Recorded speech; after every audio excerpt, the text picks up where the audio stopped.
History के इस video में मैं आप सभी का स्वागत करती हूं और आज यहां पर मैं आपके साथ बात करूंगी हिंदू महासभा के बारे में। शुरुआत करते हैं, बहुत ही इंपॉर्टेंट टॉपिक है ये। चलिए देखते हैं हिंदू महासभा किस प्रकार से इसका गठन हुआ, क्या उद्देश्य थे, वो सारी चीजें आपके साथ कवर कराऊंगी। जो हिंदू महासभा है ऑफिशियली उसका क्या नाम है? ऑफिशियली उसे हम अखिल भारत हिंदू महासभा या all India Hindu grand assembly के नाम से भी जानते हैं। ये एक पॉलिटिकल पार्टी है भारत में, ये एक राजनीतिक पार्टी है।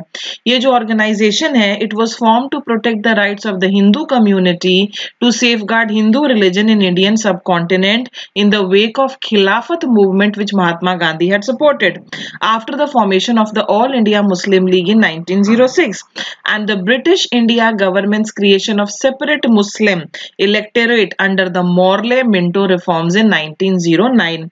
कुछ एक ऐसा सेक्शन था जो हिंदू धर्म के अनुयायी थे उनका, वो जो सेक्शन था उनको ऐसा महसूस हुआ जब ये ऑल इंडिया मुस्लिम लीग बन गई 1906 में। ये जो ऑल इंडिया मुस्लिम थी इसने सेपरेट इलेक्टोरेट्स की मांग की, तो इनको जो मॉर्ले-मिंटो रिफॉर्म सेपरेट इलेक्टोरेट्स भी दे दिए गए। तो जब मुस्लिम्स की इस तरह की डिमांड्स पूरी होने लगी, मुसलमानों के हितों की रक्षा करने के लिए ऑल इंडिया मुस्लिम लीग बन गया। तो उसके बाद जो है इस तरह से जो हिंदू थे उनके हिंदू धर्म की रक्षा के लिए, हिंदू समुदाय के अधिकारों की रक्षा के लिए फिर ये हिंदू महासभा जो है अखिल भारत हिंदू महासभा और हिंदू ग्रैंड असेंबली जो है इसका गठन किया गया था। The organisation was originally called Hindu Sabha, Hindu assembly of the entire country. शुरुआत में इसको ये नाम दिया गया।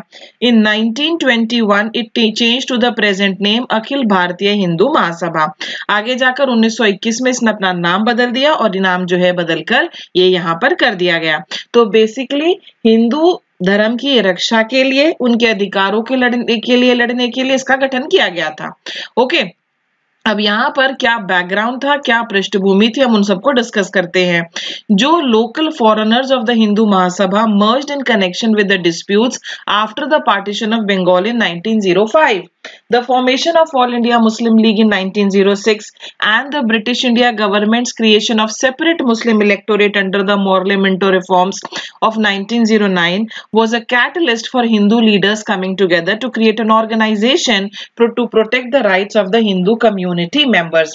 जैसा कि आपको पता है कि बंगाल का जो विभाजन हुआ था उसके पीछे ब्रिटिशर्स ने कारण क्या दिए थे? ब्रिटिशर्स ने कारण तो यही दिए थे कि जो इस तरह से जो मुसलमान थे उनको सेटिस्फाई किया जा सकेगा, उनको ये कहा जा सकेगा कि देखिए आपको मुस्लिम मेजॉरिटी वाला पूरे का पूरा जो प्रोविंस है वो दिया जा रहा है, जिससे कि आपका जो मुगल काल में जो आप लोगों की गरिमा थी वो सारी की सारी जो है वो रिस्टोर की जा सके।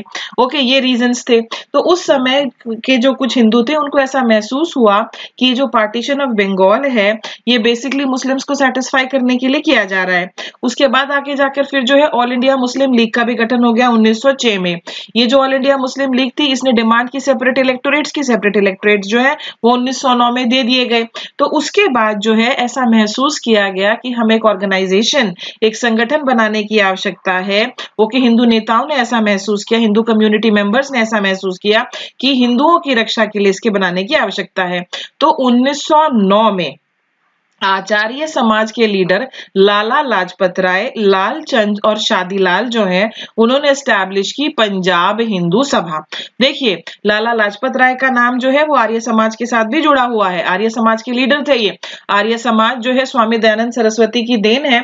1875 के आसपास जो है वो इसकी शुरुआत हुई थी। फिर आगे जाकर इन्होंने बहुत सारे एंग्लो वैदिक स्कूल्स वगैरह भी खोले। तो 1909 में जब मुस्लिम्स को सेपरेट इलेक्टोरेट्स दे दिया गया मॉर्ले-मिंटो रिफॉर्म्स के तहत, 1909 में आर्य समाज के लीडर लाला लाजपत राय, लालचंद और शादीलाल जो है उन्होंने पंजाब हिंदू सभा या असेंबली जो है उसका गठन किया और Madan Mohan Malviya presided over the Sabha's first session at Lahore in October 1909। बहुत इंपॉर्टेंट है, अक्टूबर 1909 में लाहौर में मदन मोहन मालवीय ने सभा के पहले सत्र की अध्यक्षता वहां पर की थी। The Sabha stated that it was not a sectarian organization but an all embracing movement. इन्होंने क्या कहा?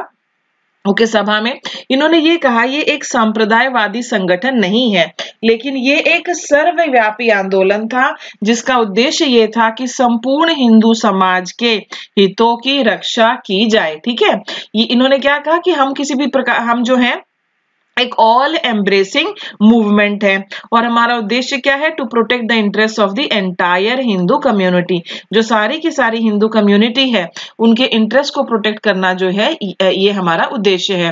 During 21 to 22 October 1909 it organized the Punjab provincial Hindu conference which criticized the Indian National Congress for failing to defend Hindu interest and called for promotion of Hindu centred politics. Okay, ये कब हो रहा है आपका 1909 अक्टूबर 1909 में ही हो रहा है। तो 21 और 22 अक्टूबर 1909 को it organize the Punjab provincial Hindu conference. Okay, 21 से 22 अक्टूबर 1909 के दौरान इसने पंजाब प्रांतीय हिंदू सम्मेलन का आयोजन किया और उसमें हिंदू हितों की रक्षा करने में विफल रहने के लिए भारतीय राष्ट्रीय कांग्रेस की इन्होंने बुराई की। कहा, उन्होंने आलोचना की, कहा कि जो इंडियन नेशनल कांग्रेस है वो हिंदू इंटरेस्ट को डिफेंड नहीं कर पा रही है और साथ ही साथ इन्होंने ये भी कहा कि जो हिंदू केंद्रित राजनीति है उसको बढ़ावा दिया जाना चाहिए, जो हिंदुओं के इंटरेस्ट है उसके ऊपर ध्यान जाना चाहिए, क्योंकि मुस्लिम्स जो है उन्होंने उनके इंटरेस्ट की प्रोटेक्शन के लिए एक ऑल इंडिया मुस्लिम लीग बना ली है, तो हम कैसे पीछे रह सकते हैं। उसके बाद फिर क्या होता है, द सभा ऑर्गेनाइज 5 मोर एनुअल प्रोविंशियल कॉन्फ्रेंसेस इन पंजाब। सभा ने पंजाब में 5 और वार्षिक प्रांतीय सम्मेलन जो है वो आयोजित किए। A formal move to establish an umbrella all India Hindu Mahasabha was made at the Allahabad session of Congress in 1910। Okay, उसके बाद क्या होता है, सभा ने पंजाब में 5 और वार्षिक प्रांतीय सम्मेलन जो है वो आयोजित किए। ओके, और उसके बाद 1910 में क्या हुआ, कांग्रेस के इलाहाबाद अधिवेशन में अखिल भारतीय हिंदू सभा की स्थापना के लिए एक उन्होंने एक औपचारिक रूप से जो है वहां पर उन्होंने कदम उठाया। 1910 में ये तो कह दिया गया कि चलो हमें फॉर्मली जो है इस तरह की ऑर्गेनाइजेशन जो है हमें बनानी है, लेकिन उसके बाद क्या होता है, कमेटी बनाई गई। A committee headed by Lala Baijnath was set up to drop the constitution. इसका काम क्या था, इसका काम ये था कि ये जो हिंदू महासभा बनेगी इसकी जो कॉन्स्टिट्यूशन है उसका गठन किया जाए, लेकिन फिर फाइनली जो है इसमें कोई तरक्की नहीं हुई। Another conference of Hindu leaders in Allahabad also took the initial step to establish an all India Hindu Sabha in 1910। Okay, एक और कॉन्फ्रेंस होती है हिंदू लीडर्स की इलाहाबाद में ही, और ये जो है इन्होंने भी कदम उठाए। Also took the initial step to establish an all India Hindu Sabha in 1910, but this organisation did not become operational due to factional strife. होता क्या है कि ये भी जो है ये चालू नहीं हो पाती है क्योंकि इसमें भी जो है वो ग्रुप्स में बढ़ जाते हैं। उसके बाद क्या होता है, ऑन 8 दिसंबर 1913, ओके, 8 दिसंबर 1913 को the Punjab Hindu Sabha passed a resolution to create an all India Hindu Sabha at the Ambala session. Basically क्या क्या प्रयास किए गए, गठन किया जाए, पर गठन जो है वो हो नहीं रहा है, वो आपके साथ मैं डिस्कस कर रही हूँ। 8 दिसंबर 1913 को, ठीक है, 8 दिसंबर 1913 को जो पंजाब हिंदू सभा है उन्होंने एक रेजोल्यूशन पारित किया कि ऑल इंडिया हिंदू सभा जो है वो बनाई जाए अंबाला सेशन के दौरान। Okay, the conference proposed holding a general conference of Hindu leaders from all over India at the 1915 Kumbh Mela at Haridwar. 1913 का ये जो अंबाला सेशन हो रहा है इसमें ये प्रस्ताव भी रखा जाता है कि जो कॉन्फ्रेंस है ये एक हिंदू लीडर्स की मीटिंग बुला लेगी 1915 में, यानी कि 2 साल बाद, और ये जो मीटिंग होगी ये हरिद्वार में कुंभ मेले के दौरान जो है ये वहां पर मीटिंग कर लेते हैं। तो क्या इस बार बन पाएगी? Preparatory sessions of the All India Hindu Sabha were held at Haridwar 13 फरवरी 1915 को, लखनऊ में 17 फरवरी 1915 को, दिल्ली में 27 फरवरी 1915 को। इनके काफी सारे जो प्रेपरेटरी सेशंस होते हैं, तैयारी वाले सत्र हैं, वो होते हैं। और अप्रैल 1915 में सार्वदेशिक मतलब पूरे देश के लिए सार्वदेशिक हिंदू सभा जो है वो बनाई जाती है as an umbrella organisation of regional Hindu Sabhas at the Kumbh Mela in Haridwar. अब फाइनली जो मैं अभी तक क्या डिस्कस कर रही थी कि क्या क्या स्टेप्स लिए जाते हैं, लेकिन उसके बाद फिर फाइनली 1915 में सार्वदेशिक ऑल इंडिया हिंदू सभा का गठन किया गया। और ये जो ऑल इंडिया हिंदू सभा थी, सार्वदेशिक अखिल भारतीय हिंदू सभा, इसका गठन क्षेत्रीय हिंदू सभाओं के एक छत्र संगठन के रूप में किया गया। जितने भी हमारी रीजनल हिंदू सभाएं थी वो सब इसके अंडर में कवर हो गई। और कुंभ में, ठीक है, वहां पर कुंभ में इलाहाबाद में ये फैसला जो है किया गया। Gandhi ji and Swami Shraddhanand were also present at the conference and were supportive of the formation of All India Hindu Sabha. Gandhi ji और स्वामी श्रद्धानंद ने भी इसको सपोर्ट किया। The Sabha laid stress on Hindu solidarity and the need for social reform. बहुत important है ये कि सभा ने हिंदू एकजुटता और सामाजिक सुधार की आवश्यकता पर काफी ज्यादा जोर दिया। आगे देखते हैं। तो इस तरह से देखिए, अब जो हमारी हिंदू सभा थी वो 1915 में जो है हिंदू महासभा वो सेटअप हो जाती है। उसके बाद क्या होता है, 1915 में ये सब हुआ। फिर 6th सेशन होता है इनका अप्रैल 1921 में। 6 साल हो गए हैं 1915 से लेकर 1921 तक, right. The Sarvadeshik Hindu Sabha formally changed its name to Akhil Bharat Hindu Mahasabha. इनका नाम जो पहले सर्वदेशिक हिंदू सभा था, ये नाम बदल देते हैं और नाम बदलकर क्या हो जाता है, नाम बदलकर हो जाता है अखिल भारत हिंदू महासभा। जैसे पहले इंडियन नेशनल कांग्रेस जो है उसी के मॉडल पर है ये इंडियन नेशनल कांग्रेस जो है ये 1885 में आपकी सेटअप की गई थी। तो अब यहाँ पर इसका नाम बदल जाता है, नाम हो जाता है अखिल भारत हिंदू महासभा।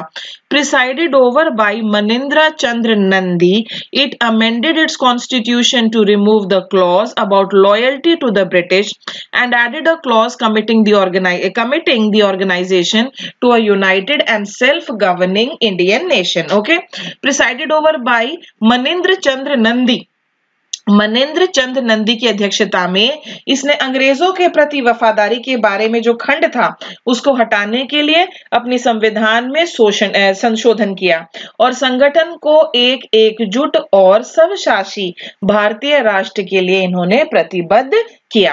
तो ये करता है कि नहीं, हम जो है हम ब्रिटिशर्स के कोई लॉयल रहेंगे, ऐसा कुछ भी नहीं है हमारे कॉन्स्टिट्यूशन में।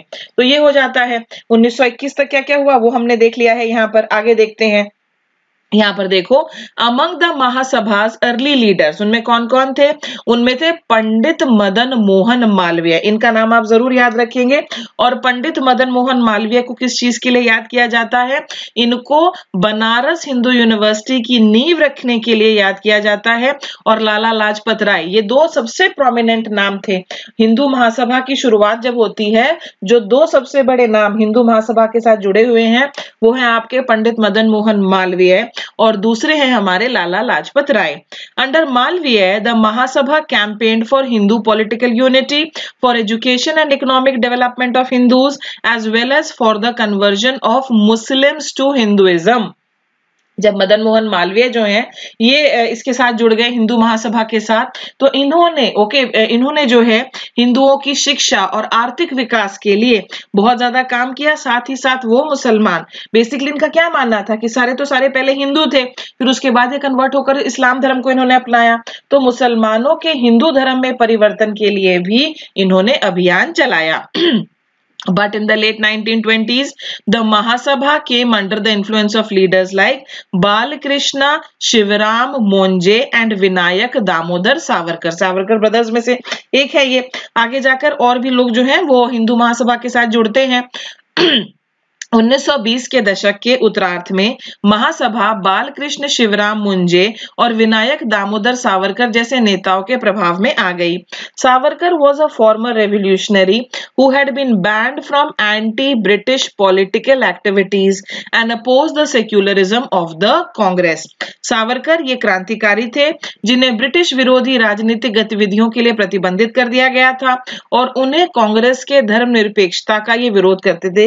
इनको पसंद नहीं था कि कांग्रेस ये कहे कि हमारे लिए सभी रिलीजियस ग्रुप्स एक लेवल पर है और साथ ही साथ हम किसी भी रिलीजियस ग्रुप को प्रेफरेंस नहीं देते हैं। तो ये चीज जो है इनको कांग्रेस के बारे में बिल्कुल पसंद नहीं थी। Under Savarkar, the Mahasabha became a more intense critic of the Congress. Obviously, जब सावरकर का इन्फ्लुएंस पड़ेगा तो ये कांग्रेस की ज्यादा निंदा करेंगे क्योंकि वो कांग्रेस को पसंद नहीं करते थे सेक्युलर कैरेक्टर होने की वजह से। And its policy of wooing Muslim support. Savarkar के तहत महासभा कांग्रेस और मुस्लिम समर्थन को लुभाने की उनकी नीति की अधिक तीव्र आलोचक बन गई। The Mahasabha suffered a setback when in 1925 its former member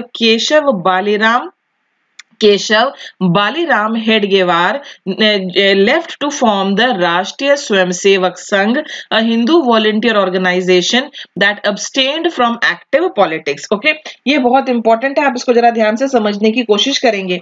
अब उसके बाद क्या होता है, हमने देखा कि 1915 के आसपास जो है इसका गठन हुआ हरिद्वार वो कुंभ मेले के दौरान। फाइन। अब 1925 10 साल बाद क्या होता है, 10 साल बाद जो है केशव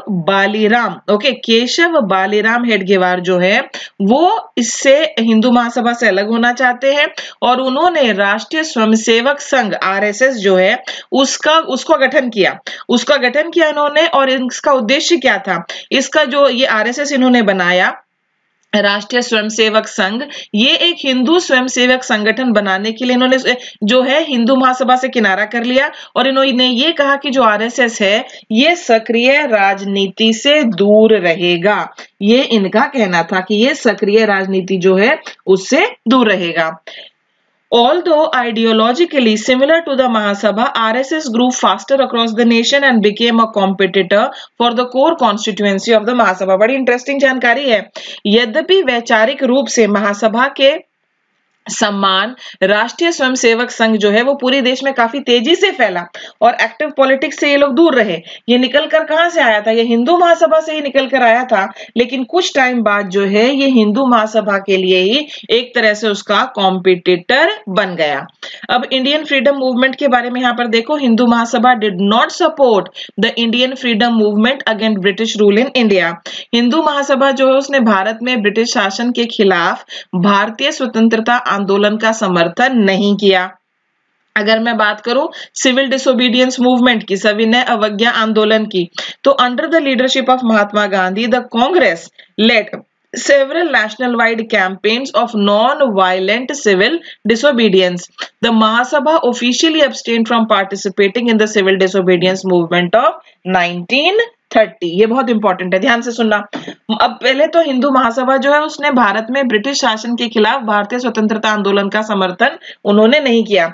साथ ही साथ महात्मा गांधी के नेतृत्व में जब कांग्रेस ने अहिंसक सविनय अवज्ञा आंदोलन जो है उसके अभियान चलाया तो महासभा ने आधिकारिक रूप से 1930 के सविनय अवज्ञा आंदोलन में भाग लेने से मना कर दिया था, जिसमें आपका दांडी मार्च और वो सारा कुछ होता है। तो हिंदू महासभा कहती है no, we do not support it.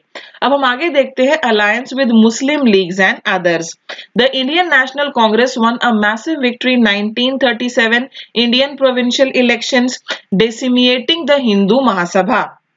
आगे है however in 1939 the Congress ministries resigned in protest against Viceroy Lord Linlithgow's action of declaring India to be a belligerent in the Second World War without consulting the Indian people.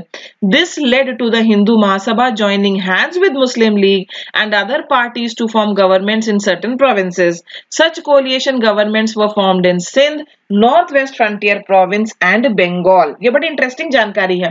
ये देखो starting में जो हिंदू महासभा जिसको लग रहा था कि हमें हिंदुओं के रक्षा के लिए एक संगठन बनाना है और काम करना है, ओके, जिसको स्टार्टिंग में ये लग रहा था, और जो मुस्लिम लीग को देखकर उनको लग रहा था इन्होंने तो बना ली मुसलमानों के हितों के लिए। क्या ऐसी हिंदू महासभा ने कभी मुसलमानों के साथ हाथ मिलाया, मुस्लिम लीग के साथ हाथ मिलाया? तो देखो यहाँ पर मुस्लिम लीग और अन्य लोगों के साथ गठबंधन। जब 1935 का हमारा गवर्नमेंट ऑफ इंडिया एक्ट आ जाता है, उसके तहत चुनाव होते हैं। भारतीय राष्ट्रीय कांग्रेस ने 1937 में वो चुनाव लड़ी, उसने बहुत जगह, जो इंडियन नेशनल कांग्रेस है उसने अपनी सरकार बनाई। उसके भारतीय प्रांतीय चुनावों में भारी जीत हासिल की, जिससे हिंदू महासभा का पतन हुआ। लेकिन आगे जाकर क्या होता है, 1939 में कांग्रेस के मंत्रालयों ने भारत के लोगों की सलाह के बिना द्वितीय विश्व युद्ध में जब कहा कि भारत जो है इसमें एक बेलिग्रेंट स्टेट के रूप में पार्टिसिपेट कर रहा है, तो हमने इसका विरोध किया। और उसके बाद जो है ये जो कांग्रेस मिनिस्ट्रीज थी, इन्होंने जहां पर भी ये मिनिस्ट्रीज थी वहां से इस्तीफा दे दिया। अब जब इस्तीफा दे दिया तो इसके कारण हिंदू महासभा ने मुस्लिम लीग और अन्य दलों के साथ कुछ प्रांतों में सरकार बनाने के लिए हाथ मिला लिया। और ऐसी गठबंधन सरकारें जो हैं वो Sindh, North West Frontier Province और बंगाल में इस प्रकार की जो सरकारें हैं जिसमें हिंदू महासभा ने मुस्लिम लीग के साथ हाथ मिलाया, ऐसी सरकारें बनाई गई। आगे यहाँ पर हम बात कर लेते हैं भारत छोड़ो आंदोलन के बारे में। क्या क्विट इंडिया मूवमेंट में भी हिंदू महासभा का कोई रोल रहा या फिर नहीं रहा? The Hindu Mahasabha openly opposed the call for quit India movement and boycotted it officially. Vinayak Damodar Savarkar, the president of the Hindu Mahasabha at that time, even went to the extent of writing a letter titled "Stick to your posts," in which he instructed Hindu Sabhites who happened to be members of municipalities, local bodies, legislatures, or those serving in the army to stick to their posts across the country and not to join the Quit India movement at any post. जब भारत छोड़ो आंदोलन होता है और गांधी जी जो हैं वो अलग अलग प्रकार के इंस्ट्रक्शंस जो हैं अलग अलग लोगों को देते हैं, स्टूडेंट्स को, गवर्नमेंट ऑफिशियल्स को और उन सबको, तो ऐसी सिचुएशन में हिंदू महासभा जो थी उसने भारत छोड़ो आंदोलन के आह्वान का विरोध किया और कहा कि आधिकारिक रूप से उन्होंने ऑफिशियली ये बात कही कि ये जो क्विट इंडिया मूवमेंट है इसका बॉयकॉट होना चाहिए, इसका बहिष्कार होना चाहिए।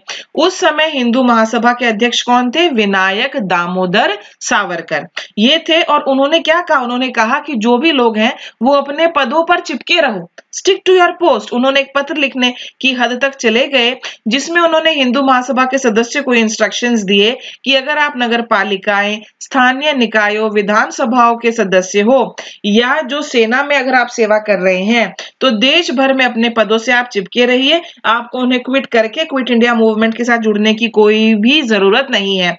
किसी भी कीमत पर भारत छोड़ो आंदोलन में आपको शामिल नहीं होना है। वो क्लियरली कहते हैं कि आपको इससे दूर रहना है। उसके बाद in the 1940s the Muslim league stepped up it's demand for a separate Muslim state of Pakistan. 1940 में मुस्लिम लीग की जो डिमांड थी कि हमें आप एक अलग राष्ट्र दीजिए, हम एक सेपरेट पाकिस्तान दीजिए, ये जो मांगे हैं ये तेज होने लगी। After communal violence claimed the lives of thousands in 1946, Veer Savarkar claimed that Gandhiji's adherence to non-violence he had left Hindus vulnerable to armed attacks by militant Muslims। 1946 में सांप्रदायिक हिंसा ने हजारों लोगों के जीवन पर यह भारी पड़ा। वीर सावरकर ने दावा किया कि गांधी की अहिंसा के पालन ने जो उग्रवादी मुसलमानों के द्वारा सशक्त हमलों के लिए हिंदुओं को कमजोर कर दिया था, और क्योंकि गांधी जी जो हैं वो हमेशा नॉन वायलेंस के साथ जुड़े रहे, इसलिए जो, और उन्होंने नॉन वायलेंस के पर बहुत ज्यादा जोर दिया, इसलिए भी इनका ये मानना था कि हिंदू जो है वो कमजोर पड़े।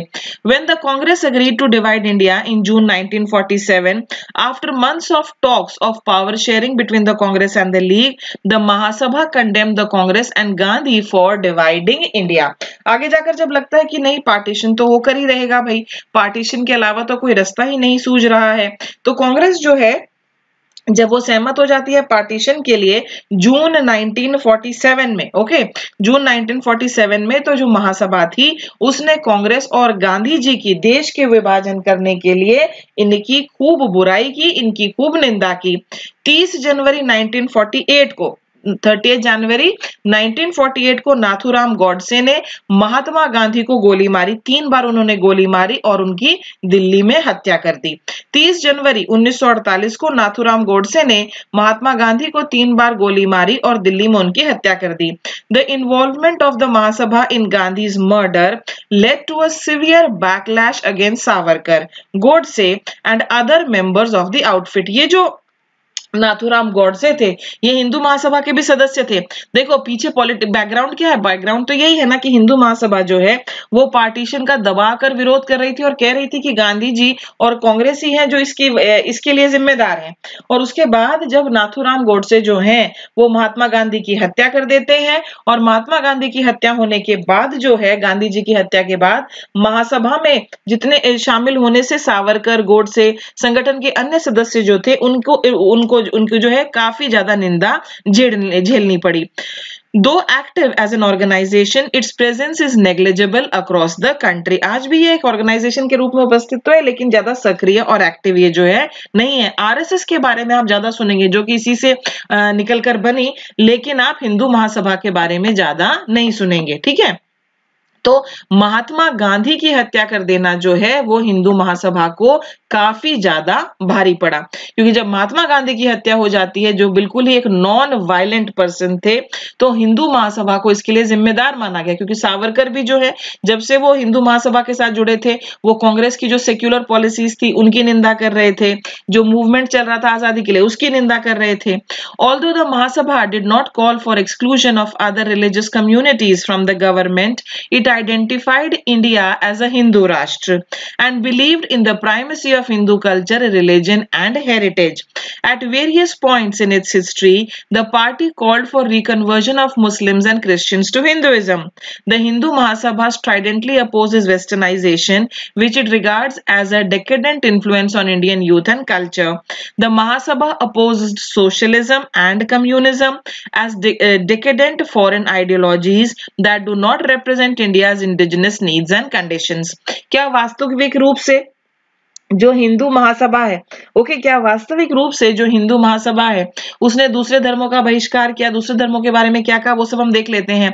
यद्यपि हिंदू महासभा जो है उसने सरकार से अन्य धार्मिक समुदाय के बहिष्कार का आह्वान नहीं किया, लेकिन उन्होंने स्पष्ट रूप से कहा कि भारत जो है एक हिंदू राष्ट्र है और एक हिंदू राष्ट्र के रूप में पहचानना और हिंदू संस्कृति, धर्म और विरासत की प्रधानता में इन्होंने विश्वास किया। अपने इतिहास के विभिन्न बिंदुओं पर पार्टी ने मुसलमानों और ईसाइयों को भी हिंदू धर्म में फिर से उनको बुलाने की कोशिश की और कहा कि इनको हमें रिकन्वर्ट कर देना चाहिए, क्योंकि उनका यह मानना था कि देखो पहले सारे हिंदू ही थे, उसके बाद फिर इस्लाम धर्म आया, उसके बाद ईसाई धर्म आया है, तो ये लोग भी पहले हिंदू से वहां जाकर कन्वर्ट हो गए, तो इनको वापस लाने की आवश्यकता है। हिंदू महासभा पश्चिमीकरण का विरोध करती है जो इसे भारतीय युवाओं और संस्कृति पर एक निर्णायक प्रभाव के रूप में मानते हैं। ये कहते हैं कि नहीं, वेस्टर्नाइजेशन जो है हमारे लिए खराब है। महासभा ने सामाजिकता और साम्यवाद का भी विरोध किया। उन्होंने कहा कि ये विदेशी विचारधाराएं हैं जो भारत की स्वदेशी जरूरतों और स्थितियों का रिप्रेजेंटेशन यहाँ पर नहीं करती हैं। तो उनका ये मानना था कि जो वेस्टर्नाइजेशन है वो खराब है।